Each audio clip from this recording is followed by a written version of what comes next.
perfect definitions. That's exactly, diversity is just a range of differences. That's what diversity is, right? So when you say that you want to increase diversity, you want to increase a range of differences within a group, right? Because diversity is about groups. So who are the individuals in a group, right? So you want to increase the range of differences in a group. So then what's equity? Equal, and that's Level playing field. Okay, so Jerry says equal, and I shook my head no. I would Monique say says, By the way, I'll go with measuring. you. I would see a level playing field instead of measuring.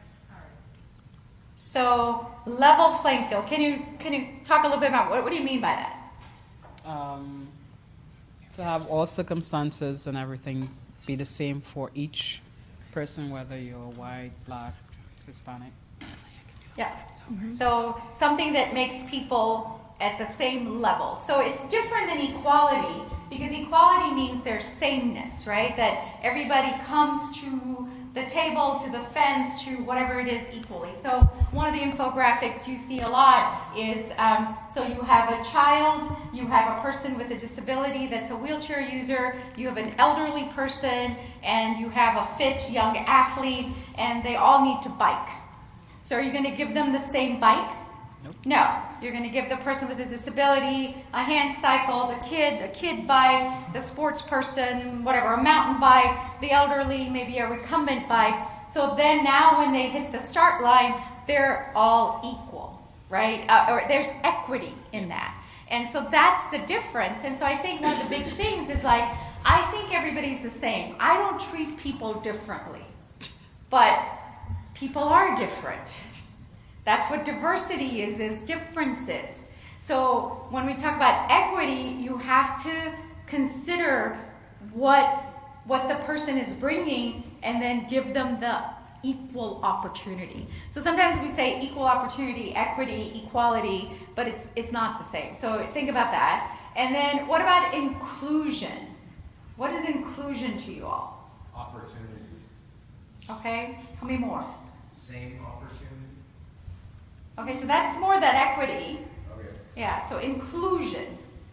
So it's, and I'm going to use something that you said, is it's not just being invited to the party, but it's being invited to the party and then being asked to dance. And that's not my quote. I know I said that last year. But that's what you said. So I totally pilfered it from somewhere, but I know Lisa mentioned it this morning apparently, and I'm like, you didn't tell them I said that, right? She did. But that's kind of what you mean, right? Yeah, but it's a perfect analogy because being, okay, diversity, we welcome diversity. Come sit in these chairs. Okay, equity, we get, like, not everybody sitting in the chair has the same opportunity to do things, so we need to make that equitable. Inclusive is like, okay, feel comfortable and welcome to be here. Okay, and so, do you have an inclusive environment where people with differences feel like they can be raw and share their experiences, and that their experiences in totality are valued? Okay, and is there an environment of safety, of trust, okay, that makes them feel included? And so that's inclusivity or inclusiveness, right? So yeah, I'm here, but do I feel like, okay, do I really belong? Imposter syndrome, I'm the only one that looks like me, thinks like me, acts like me, dresses like me, whatever it is. And so where someone says, no, come on in, welcome, what are you about? And that's inclusivity, okay? So yes, Jerry. So is that the holy grail? Seriously. Inclusivity is, because I think, you look at corporate America, I mean, everybody has a D&I officer nowadays, or there's positions posted everywhere for a diversity inclusion officer. But so I think companies, our organization, hopefully we get that diversity makes us stronger, and there's data that shows that diverse teams are actually more profitable, more engaged, more efficient. All these things that we know. So, but does the person who is different feel included? That when they take a seat at the table, that they are actually listened to, heard, trusted, believed. Okay, that's inclusivity. And so there's a lot of stuff that we do that we don't even realize, that could actually make a person not feel included. And so those are the kind of things I think when we talk about inclusivity, when I think about it, just like even at this conference, I was at the Minority Affairs reception and yes, it was all racial, ethnic, minority mostly, and I'm like, okay, all these people are here and I don't see them in section of business meetings, or I don't see them at the APTA House of Delegates as much, or other positions, but they're all in this room. Yeah. So it's okay, so they feel included and welcomed and understood there, but why not in other parts? So that's an area that we need to kind of think about. So if I can ask a question, and so I'm on the nominating committee of the private practice section, and I think there's other people here who are in different positions of within sections of the APTA. So from your perspective, what can we do to foster inclusion? Okay, and so what's missing for you? So I think we're going to get there. So I'm going to stop talking because I just wanted to lay the groundwork for We're going to be all inclusive today. Yes, we are. Yeah. So I just wanted to lay the groundwork and understand those definitions. But what we're going to start with is we have 3 panelists, and Lisa is coming as well. And so they're going to share their personal experiences and stories. So if you were here last year, that's what we started with, is the everybody's story. So Sean reached out to different people than what we heard last year. And if you didn't hear us last year, then Dr. Litzy has a podcast, Healthy, Wealthy, and Smart. Mm-hmm. And so it was a 3-part podcast series she did, so you could listen to the conversation we had last year, and she's recording right now too. Mm-hmm. So you could share this as well. So I'm going to let each one of them introduce themselves and kind of tell their story, 5 to 10 minutes, whatever. And it's raw, it's unplugged. I want my MTV type thing. So I'm an 80s child, sorry. So I'll let you introduce yourselves, and then we'll go down, and then we'll get to her question.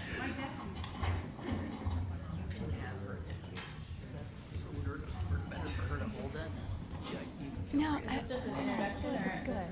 It's your thing. It's like if you look at the, Your lived you experience. can see how loud it is. See what I mean? All right, my name is Erica Perazzo. I am a physical therapist and fresh PT at that. I graduated in May. Thank you. Bow. So Ripple asked me to be here to talk about my experience and thoughts about diversity and inclusion as a professional. But I think my experience as a professional has a lot to do with my experience throughout my life. So we're gonna backtrack a little bit. I am half Mexican. My mom's parents immigrated here from Mexico. My mom was born in Texas, fluent in Spanish. My dad is Filipino, so I'm half Filipino. And okay, shout out. Yes, April. So I'm half Filipino. My father's dad, my grandfather, was born in the Philippines and actually joined the military in World War II. He was a Filipino-American soldier in World War II. He was, sidetracked a little bit, shout out to Grandpa. He was captured by the Japanese and was a prisoner of war. He escaped because he's a fucking badass. He's cussing, okay, I'm fine. No, it's fine. It's fine. But he was captured again, and he was tortured and starved and forced to march in the Bataan Death March. And he escaped again. And he lived to tell about it. So he's actually buried here in Washington, D.C. So if you or your colleagues and friends get a chance to go to Arlington National Cemetery, thank you. He's buried there with his wife, my grandmother. So if you look at hashtag CSM After Dark, I posted his gravesite. So if you have a chance to go visit, just look up CSM After Dark on Twitter. So after World War II, he brought all of his kids, my father included, to America. My dad was about 7 years old at the time. I actually posted also hashtag CSM After Dark, a picture of his first passport photo. So if you look at that, you can get an idea of just how young he was, but you can also get an idea of just how excited he was, right? By excited, I mean he was pissed. He was fucking pissed. So my dad came here when he was about 7 years old, and then fast forward a little bit, my parents met. So I was lucky enough to grow up in the middle class. My parents didn't struggle too much financially. And when Rupal first asked me to be here, I listened to CSM After Dark from last year. And if you haven't listened to it already, you need to. It's inspiring. It's incredible. The people that spoke are empowering. But when she invited me, I listened to that and I said, I don't belong here. My story isn't like that. I didn't immigrate from here. My parents were born in America. It's different. But then I gut checked, and my story is valid, as is every one of yours, right? And all of our stories are different. So growing up as a Mexican-American, Asian-American, in the middle class, I grew up around a sea of white, which was fine. I didn't really realize it at the time. I didn't know how it affected me, but when I was invited to speak here, I kind of started looking back at pictures and thinking about it a little bit. And I posted a couple pictures at the hashtag CSM After Dark, and one of them is of me and the Brownie Girl Scouts. And it's about 15 people, picture of 15 people, and I'm blissfully unaware that I am the only brown one. The only one with any skin tan.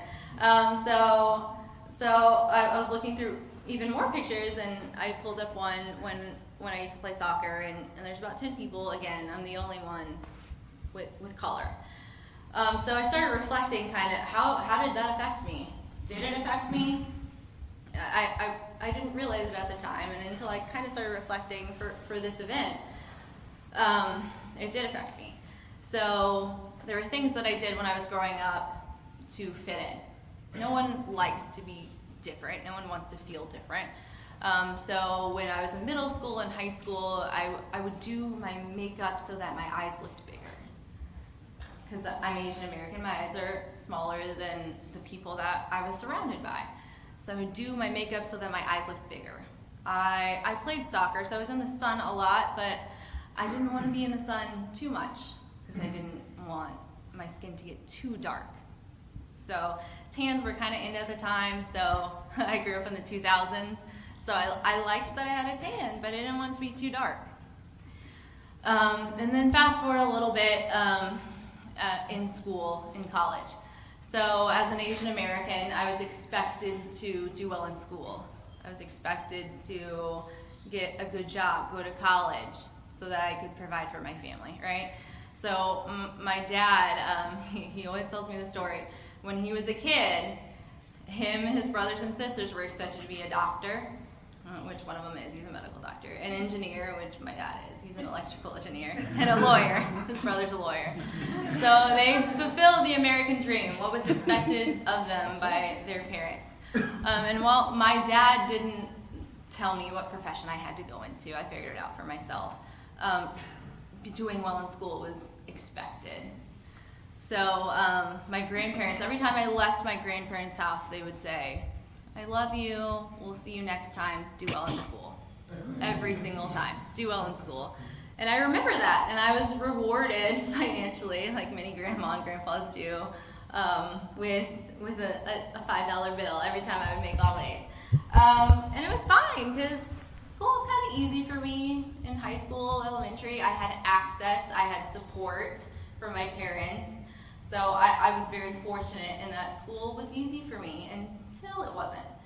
I got to college. I did really well my first semester. I made the dean's list.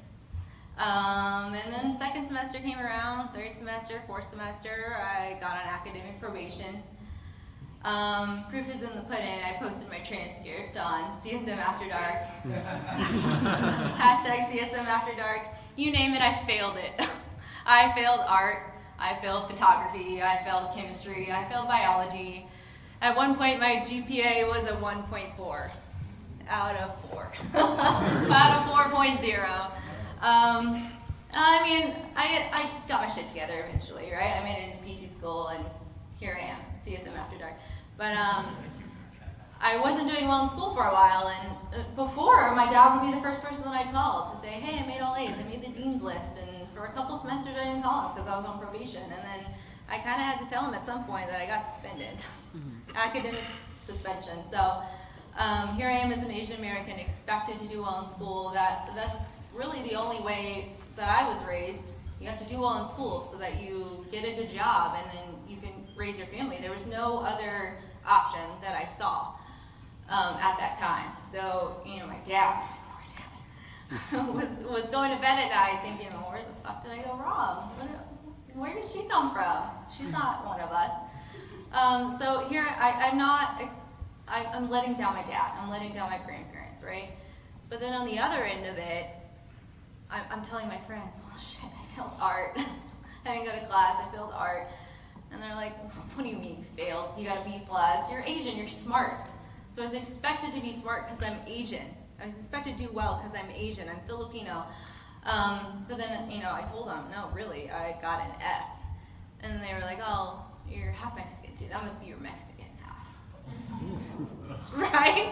So I'm expected to be smart because I'm Asian, but if I don't do well, it's just because you're Mexican. So, I mean, that's wrong on so many levels, right? So, fast forward, I got my shit together, I got into PT school, I'm done, I finished.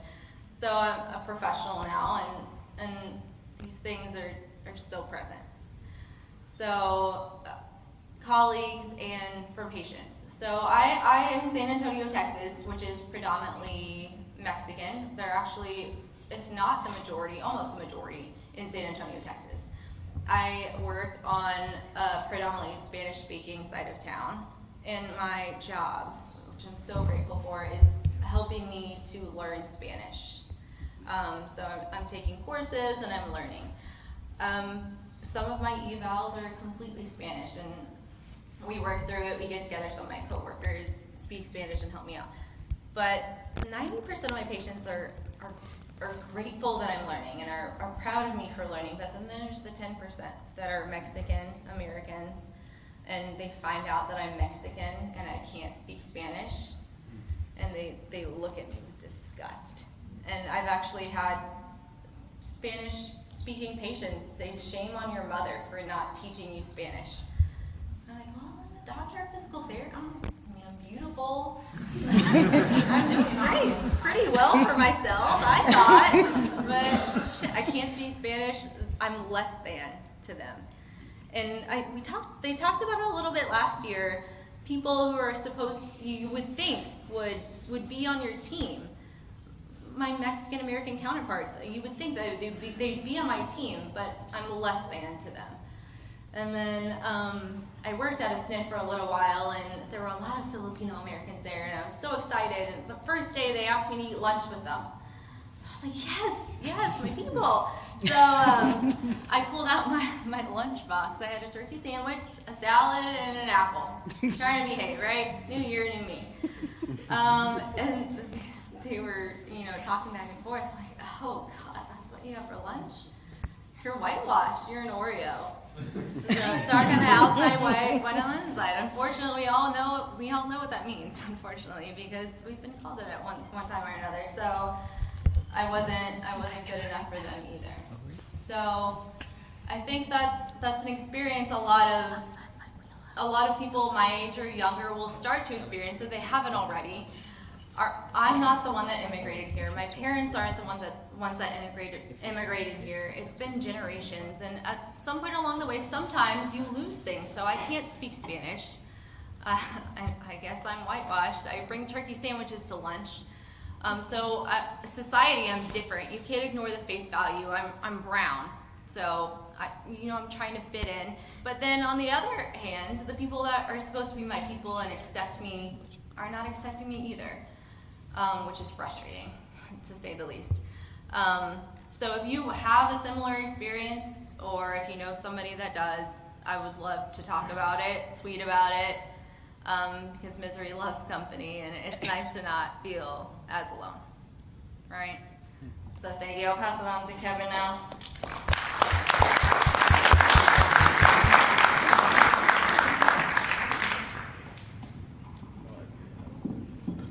You want me to clip it on? I'm gonna try making it simple first.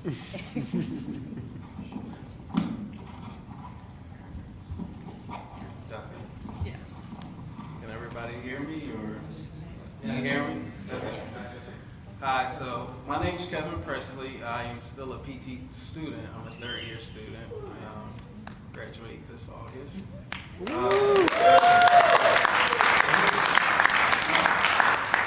Thanks. So, I guess I'll just share a little bit about my story. When I start talking about my story, the first thing I like to talk about is where I'm from, just because that experience shaped who I was so much. So, I don't know if any of you are from the Philadelphia area. Jerry? Okay.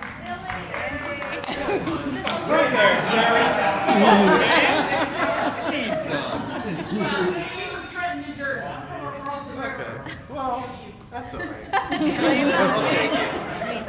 I'll take it. She's from Pennsylvania. All right, Hi, I'm Pennsylvanian. So I grew up in a place called Cheltenham, Pennsylvania. Oh, I know Cheltenham. And Cheltenham, Pennsylvania, it is changing, but when I was there, it was extremely diverse. Extremely diverse. Everybody from my high school and grade school, every time we meet back up, after college or whatever, when we meet back up after school, we just talk about how things are so much different from Cheltenham, outside of Cheltenham. So I don't know the exact specifics on the demographics, but it was like 30+% Black, 20+% Asian, Native American, and then like 40+% white and a little bit of Hispanic. That's where we were lacking a little bit, but still it was a great experience. And a lot of the students that were there were also Jewish. Cheltenham has a big Jewish community, so I'd just like to mention that because my scope, I guess, what I thought the world was growing up was that. I thought, okay, I'm going to go to college and this is how it's going to be, and I'm going to talk to people who don't look like me. I'm going to go to, Jewish holidays with my friends from college, and that's how it's going to be, because that's what I grew up doing. And then I got to college, and I realized that, this isn't like how the world is. I met people who didn't know anybody who was Jewish. I met people who didn't know anybody that was Black, or Hispanic, or anything non-white. And I like to talk about that because there's a shock factor to that I don't know if everybody maybe thinks about when you're a person of color and you're put somewhere where nobody looks like you. Even if you have similar interests, even if we're both Sixers fans, there's still a big difference in our experience, and there's still a big difference in how I'm viewed, even if we act, very similar. I guess the next thing I'll just go into is after college, I applied to PT school. Like most PT students, I hurt myself, went to PT, and I said, this is like nice, I can do this for a living. I applied to PT school, and I ended up at a school in PA. I went to undergrad in PA and ended up at a PT school in PA. And it was the same situation, except at the undergrad institution I went to, there was maybe like 100 kids of color. And at this PT school, there was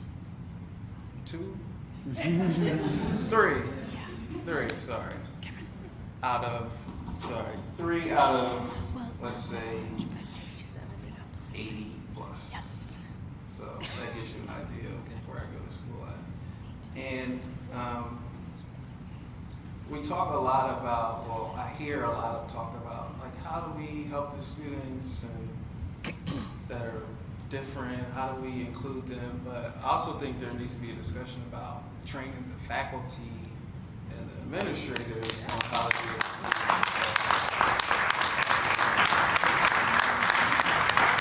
And some of my professors are great, I'll be honest, they're great and they really understand. But for instance, at my interview at the school I go to, we had... Where do you go to school? It's a small school in Pennsylvania. That's all. But for instance, at the interview, we had like a group like setting. Like we did a solo interview, and then we do a group interview with like 3 people. And the professor asked, "Well, what did you like about your observation hours? What did you like about that experience?" And one person goes, and then I went and I said, "Well, I really liked my experience because it was more in like, it was an urban setting, but it was more of a neighborhood setting. Like people walked to the clinic, everybody knew each other, they were talking back and forth. It was just like a family atmosphere." And the professor goes, "Oh, you like working in the hood?" Ooh. And this is in the interview, so I kept calm, had a straight face, and I just said, "Well, I like the neighborhood." Good retort. You know, so just things like that. It was just like blatant. Okay, there's clearly a disconnect.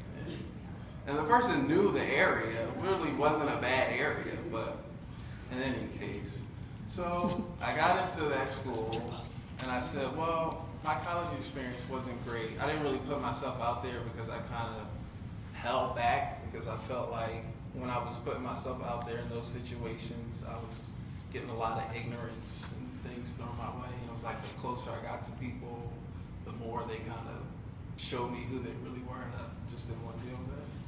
So when I got to grad school, PT school, I like really put myself out there, was elected president of the class, blah, blah, blah. Then at the first dinner we had, we used to have dinners with our cohort and the president of the university. So that was fun. I would think, oh, like this is nice. Like I'm really starting to like it. This is different. There's an idea thrown around that, oh, I'm in a DBT program, a doctorate program, so the people are gonna be less ignorant. That's what I thought. So we're sitting at dinner with the president of the university, and he's asking me, well, where are you from? I said, well, I'm from Philadelphia. I didn't think he would know Cheltenham. And I said, well, I'm from Philadelphia area, right down 309 near Arcadia. And he said, oh, okay. So then he starts asking my classmates where I'm from. And they're like, well, he's from Philadelphia. This is like the first month of school. Then he asked me again where I'm from. So I'm thinking maybe he's asking like where my family's from, like my familial ties. So I say, well, from South Carolina, because that's where most of my family is from. And then he says, okay, well. So we sit down, we're having dessert, and then he asked another person in my class to walk around, this is in front of the whole class, and ask me, what part of Africa are you from? What? The president wants to know. And I was just like, I had to do the same thing I did in the interview session, kind of hide my disgust for what was said, because this is somebody, superior to me. They could say, well, he said something.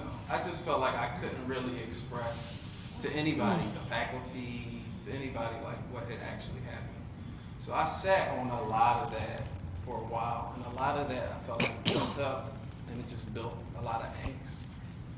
And when you don't have any students of color, for me, in my class, there was nobody I could really go to that I felt comfortable with telling. And I think that trying to get the school and the program, because eventually I did tell people, like professors and program directors, what happened. And there wasn't really a effort to make a change. It was, oh, I can't believe that happened. And, I just feel like that is something that I wish was better.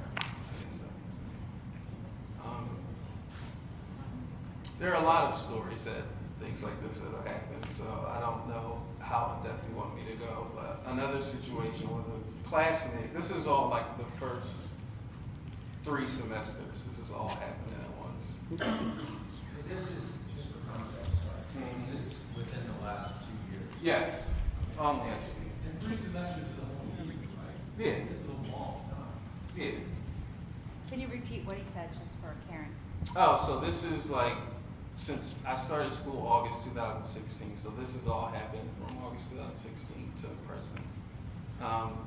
The last situation was in cadaver lab. We have a cadaver lab. Shout out to my PT school.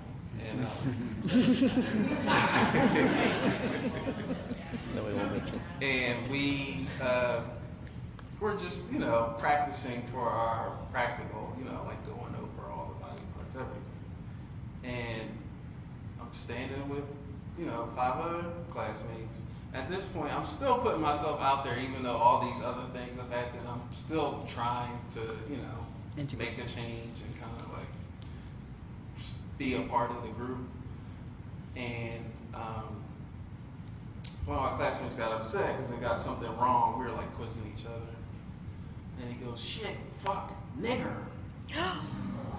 And I'm standing probably like 3 feet behind him because I'm taller than all of them. So I'm like looking over them at the cadaver. And again, what do I do? Smack him. Well, Oh, I'm sorry, did I say that? if I'm smack him, then I'll probably get kicked out of school. I'm already seen as the big, angry black dude.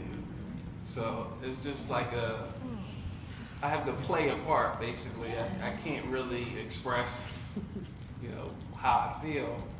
And, I would just say that for all of you who are professors or mentors to other students, to just really, I guess, dive in and ask them about their experiences, because a lot of the times I wanted to tell somebody, but I didn't know how to bring up that conversation of, well, so-and-so said nigger just an hour ago in cadaver lab, or the president said this. So I would just say, ask people, is there anything going on? Is everything okay? Are you adapting? Well, because it's one thing to put me in the program and say, well, we met our black man quota for the PT program. But that's another thing for me to actually succeed and feel comfortable in that space.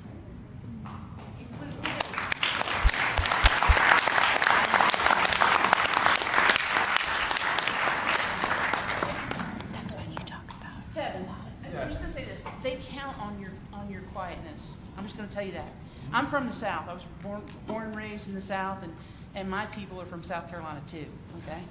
And that story could be sitting right in the middle of South Carolina or North Florida where I live, North Central Florida where I live, and it's a fairly commonplace thing, but that kind of ignorance counts on your being quiet. Because I know that there's a stigma about the angry black man, angry black woman, all that kind of stuff, but they just count on it. So in the future, say, hey man, that's not cool. Hey man, however you want to express it, don't ever sit silent in that situation. That's just, and I know it's not safe sometimes. I get that. But just from my point of view, as a white Southern woman who's seen this way too stinking much, I'm sick of it. And I do say something every time I hear something. Please, please, please say something, and don't let them sit on it. Don't let them be comfortable. No, all of us need to speak up. There's 4 other students there with you, right? Everybody else to speak up. Everybody heard it. Yeah, that's kind of why I kind of soured with a lot of my classmates, because there were other people there that heard it. You didn't say anything. But didn't say anything. Yeah. So let's wait on the discussion. Let's have our panel finish, and we'll get there. I promise. We'll get there. You guys can hear me? Yeah. I'm going to kind of walk around because It's okay, I'll follow you. you want to just hang out. You got hold hands and stuff. My wife's behind you, but I'm okay. That's with it. okay, I'll follow you. I'm If you sure want to she's all walk right, around, too. I'll walk around. So I kind of have some notes here because I kind of came into this kind of like last minute. So I just want to make sure that I don't start going all over the place. I have a tendency to do that a little bit, to overshare. So my wife was like, you got to rein it in. So she knows me. We've been married for 15 years, so she knows how I can get like a little bit all over the place. So I'll try to kind of stay in this. No, you can walk around. So, everybody else kind of shared like the start of their story, so I'll give like the super quick version of the start of my story, because my wife was like, you gotta keep it to the beginning. Like, What's your name? so, I think that's where I'd like to start. That's a good one. See how she keeps me in line?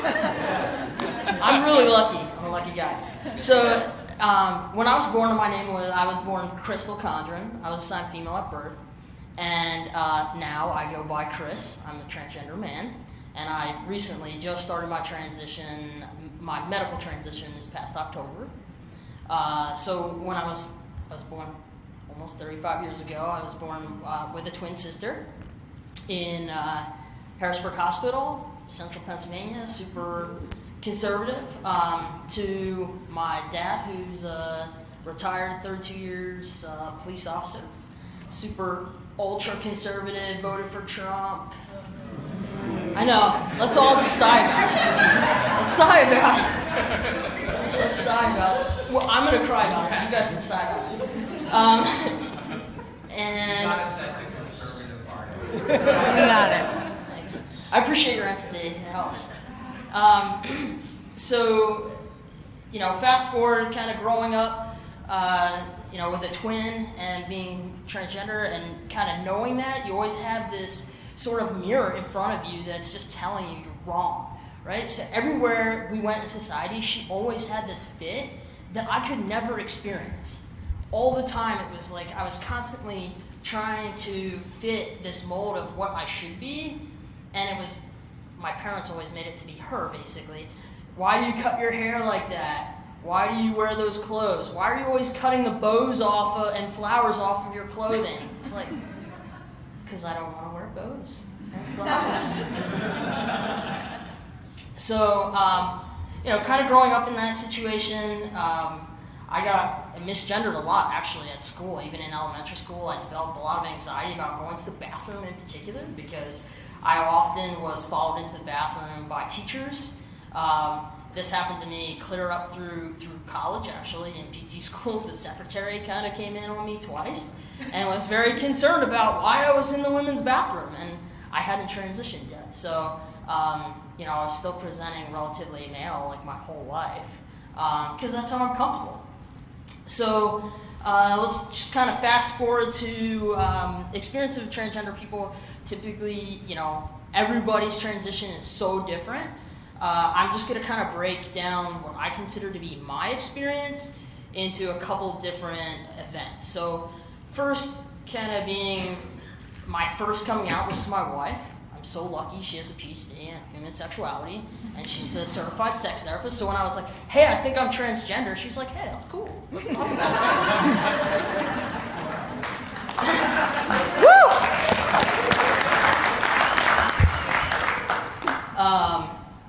So, that was kind of the first conversation when we started. And then it kind of fell into the background. I went through PT school. I had some experiences that I've actually had the opportunity to change. One of those being a situation where I was in a health disparities class, and the only slide on anything LGBTQ plus was a slide on HIV rates in gay men. And I'm like, and I went to school like in 2010. I'm not like 100 years old. You would think that there'd be like more content there. So when I had finished through school, I was like, Kevin, I really didn't have a voice. I didn't feel comfortable sharing my voice in the space that I was in. And it was because there was no one else that was trans in my course. So later on then, at the end of my degree program, I had an exit interview where I just blew up. Luckily, I was really comfortable with the professor. Shout out to Kirsten Palmbaro. And she was able to kind of settle me down and say, what are we going to do to change this stuff? So we had the opportunity after meeting with our chair, and who's also here, shout out to Robin Dole. We had the opportunity to start teaching at Widener University, where I went to school, and start talking about LGBT 101, inclusivity, and the intersections of PT and LGBTQ. And that was so validating for me. It was like, I finally have a voice, I can finally share this stuff, and I can talk about it, and I can make a difference. And I'll kind of get to more of that during the second part of this, but I'll just kind of continue my story here a little bit. So that was kind of the start of my social transition. And then most recently, about 4 years ago, my twin sister decided she was getting married. and she wanted me to be the maid of honor. And so I was sort of forced into coming out to my family about my gender identity because I refused to wear a dress and hold flowers at my sister's wedding. So fortunately, my sister's like really chill. Having been twins, she was like, I want you there and I want you to be comfortable. So I got to wear my tux that I wore when I got married to her wedding, and I stood next to her. And then my sister's husband had his sister stand also. So it was kind of nice. It fit, it worked. So, but that kind of forced my hand into telling my parents. And shortly after that, my wife and I decided that I was going to start my medical transition. And so we made all these appointments in the Mazzoni Center. I was all psyched up, and then we had this conversation like, what about kids? What about kids? So my wife has some health history stuff in her family, and we decided that I was going to be the one to have the baby. So we went through this whole process of fertility, which, as a trans dude is like not cool. It's a lot of down here that you don't want to share with other people. But, the sacrifice was worth it because we have a 2-year-old little wildling who just blesses us every day with his craziness. But in sharing that, the point that I was getting to is that my parents thought like I was cured. Like I was somehow cured by pregnancy, right? Like I was no longer going to identify as a man, and that I had done the most female thing ever. I was, dealing with trying to breastfeed my kid. It was very difficult for my dysphoria and very triggering for my dysphoria. And it actually kind of like sent me over the edge with my dysphoria. I was like, yo, babe, like we got to do something about this. Like I need to go to therapy. We got to get the ball rolling on my medical transition. Like I can't do this anymore. So again, kind of came to this point where I was going through another part of my social transition where I had to kind of tell my parents again, hey, look, like, it's happening. You're going to have to start calling me Chris instead of Crystal. And you're going to see some changes. I'm probably going to start having some facial hair. My voice is going to get even deeper. And I'm probably going to start pursuing some surgeries. And I would really like your support with that. And I was kind of freaking out because my dad, when I first told him I was a lesbian, when I was like 15, we stopped talking for 2 years and I had to move out of his house and live with my mom. So the whole time I'm thinking, I have to do this. Like, I have no other choice. Mentally, I cannot go another day living as a woman, pretending to be a woman in this body. So I stepped up and I called him on the phone because it was the week of National Coming Out Day, and I was like, I have to do this now. If I don't do it now, I'm never going to do it. I'm going to be miserable the rest of my life.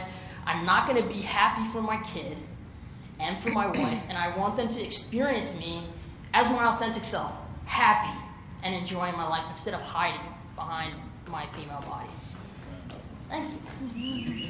So at that point, I called my dad and I told him. I was like, hey, Dad. Well, I emailed him first. Just a little icebreaker. I sent a text. I'm like, I sent you an email because I don't know how to tell you this, but I want you to read this email and then call me when you're ready because I want you to have time to think about this before you come to me. And so apparently he had done a lot of his own work, probably because my sister has a really big mouth. God love her. I'm so happy she broke the news for me. So after that, then my dad called me on the phone 2 hours after I had sent the email. He was like, look, I just want you to be happy. Have a little guy that you got to be happy for. And whatever that looks like for you, I'm okay with it. And I bawled. We were at campus with her for National Coming Out Day event, and I'm in the cafeteria weeping, trying to get my kid to eat an apple. So that was pretty much my social coming out, my social transition. I came out later that day on social media, and shout out to Talis Media. Rachel's here tonight. She actually interviewed me for Transgender Identity podcast and how it affects our patients right around that same time. So I felt like, gosh, I kind of have to scream this from the rooftop because people are going to know about it, right? So at that point, I decided that I I was going to have to try to figure out how that was going to impact my job, right? So I've been an outpatient orthopedic physical therapist for about 5 years. After the birth of our son, we made the decision that I was going to go part-time to PRN. I gave up my management clinic manager position to, stay home with the little guy. And I've been doing some part-time transitional doctoral program education online.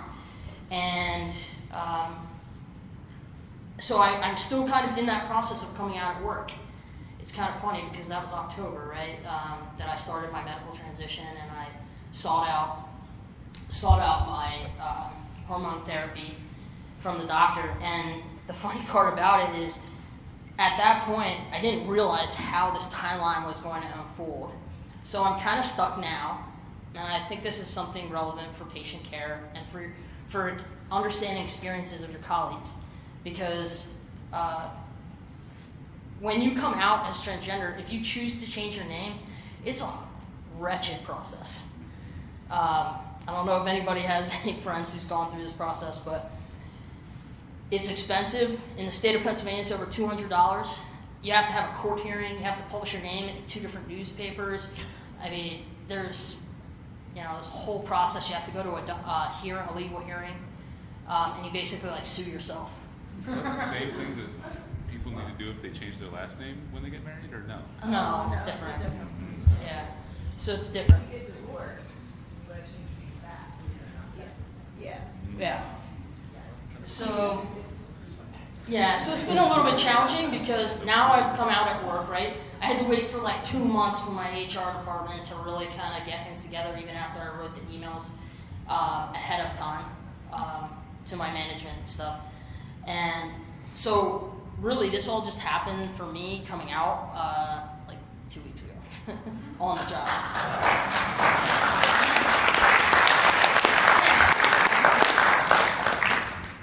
So I think maybe I'll share just a couple other personal experiences. I have maybe 1 or 2 minutes left here. But one of the ones that kind of sticks out for me is something that I think a lot of trans men avoid, and it's going to the OBGYN. And for me, after having a baby, it's kind of important to go do that stuff, especially if you've had complications. So I go to the OBGYN, and I'm presenting a little differently. I don't look pregnant anymore. And the nurse is like, wow, you really look different. I was like, how am I supposed to take that? Is that a compliment? Or is that something else here? So that's kind of how I got in and arrived by the nursing staff. And then I get back in the room, and I'm trying to psych myself up, right, to come out to my OB and be like, look, I'm trans. I'm probably going to have to talk about some of this stuff about not being okay, with certain procedures and that kind of stuff. So I start talking to her, and she's like, you came in here the last time I saw you. You were all psyched up about using your uterus, and now you're telling me you want to get rid of it. And I was like, Dr. P, you're killing me. I haven't even thought about getting rid of my uterus yet. I'm just trying to talk to you and come out and talk about hormone therapy and see if you know anybody who can help me out. Because in central Pennsylvania, there's one spot to get this done, and it's Alder Health. And so I call up Alder Health because Dr. P didn't have any recommendations at that moment. And I call up Alder Health, and they're like, hey, we have a 9-month waiting list for mental health, and we don't operate on informed consent, which means, so the Mazzoni Center in Philadelphia operates on an informed consent, meaning that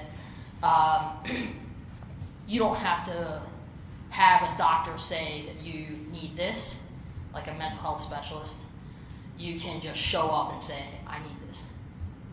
And then you can start hormone therapy that day. So a 9-month wait for somebody who's just desperate to resolve their dysphoria, and change their bodies it's a lifetime for somebody like me. So I kind of get out of there. I call Dr. P back up, and I'm like, hey, did you check into any of your other leads? She says, yeah, check out this guy, Dr. S. And so I've been seeing him, and he got me in the next week. And the crazy thing is he works at Alder Health too. So if I would have saw you at Alder Health instead of at Penn State, I would have waited 9 months, but instead I waited 2 weeks. So we get into that access conversation, right? So, I mean, someone who's transgender, like, this is a desperate experience that you need to resolve. It's like when somebody comes to you with back pain and they're like, I can't do what I need to do to get through life if I don't get this resolved, right? It's the same thing with dysphoria for some of us. My experience, I should say. So I think I've kind of come full circle here. One last one. This one's kind of funny. So when I was pregnant, right? I'm kind of sharing this because this is like the epitome of cisgender heterosexualism kind of experiences. So while I was pregnant, we like put this announcement out that, hey, we did a thing and we're expecting, right? So, we're going through pregnancy and I like refused to post any belly pics, right? Because I was like, dysphoria, no thank you. So finally, at 32 weeks, my twin sister and my wife convinced me to post this belly pic, right? And it's me like fully clothed, I've got like 3 shirts on, I've got a hat on, I'm like turned to the side like pretending it's not me. And instead of people being like, oh, congratulations, everybody starts chiming in on the listing and saying like, oh, I'm so sorry, I thought Jaylene was the one that was pregnant. And Jay was like, oh, did you see that? And I'm like, yeah, it's cool, whatever. So it's just an assumption that because my wife is femme presenting, that she was the one who was pregnant the whole time, right? So there's lots more comedy associated with stories, but I'll cut it off there because I think I've probably met my 10-minute quota here. So thank you guys. I really appreciate you having me.